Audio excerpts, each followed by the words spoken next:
Okay, இப்போ வந்து இதோட கேம் வந்து பாய்சன் கேம். நம்ம வந்து எல்லாமே ஹெல்தியனால பாய்சன் சொல்ல வேண்டாம், பூம்னு சொல்லலாம். ஓகே, நான் ஃபர்ஸ்ட் தொடறேன். திரும்பிடு பார்க்காத. ஓகே, நீ ஓகே ஓகே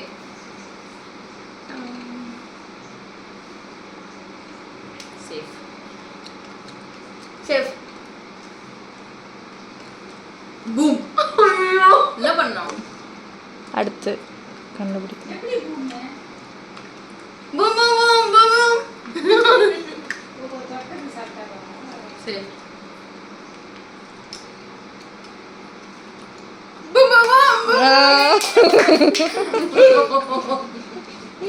நான் ஜெயிச்சேன். அதுதான் டாஸ்க் கொடுக்கலாம் எல்லாம் க்ளோஸ் பண்ணிக்கலாம். டாஸ்க் என்னன்னா ஞாபகம் போதும்.